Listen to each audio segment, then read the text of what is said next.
हाय हाय मुझी मिठी वाह जी तस्वीर मोकली थई।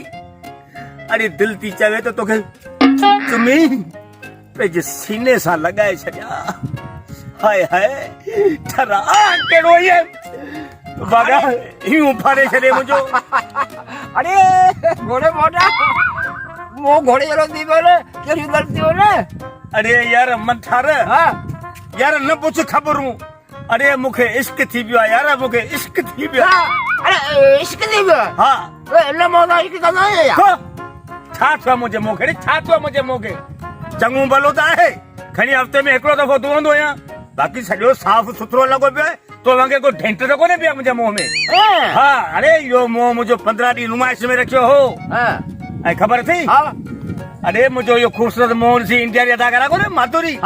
अबा ॾाढियूं मुथूं कई मूंखे, ॾाढियूं मुथूं कई ऐं मूंखे चई मूंसां शादी कर। पोइ ठिप जवाब ॾेई छॾियमि मुंहिंजो हल हल। हा ऐं इहा पूजा भट्ट अरे इहा त मुंहिंजे पेरनि ते किरी पई।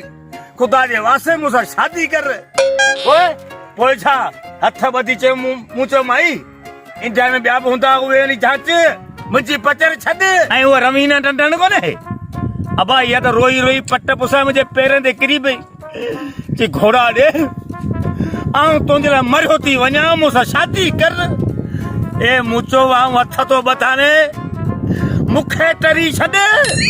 हा ॿियो को वञी ॾिस। यार ॻाल्हि ॿुध मठार यार हिकिड़ी छोकिरी आहे यार, उनखे मूंसां मोहबत थी वई आहे। हूअ मूंखे कालू कंदी आहे ऐं हुनखे कालू कंदो आहियां। हूअ मूंसां शादी करणु चाहे थी ॿुध न। ऐं आऊं बि उन सां शादी करणु चाहियां थो। अरे चरिया पोइ शादी करे छॾियसि न। अरे शादी त करे छॾियां पर यार हिकिड़ो ॿियो मसइलो आहे। हिकिड़ी इंडिया जी बेवा औरत आहे न यार, उहा अची कंध में मुंहिंजे पई आहे।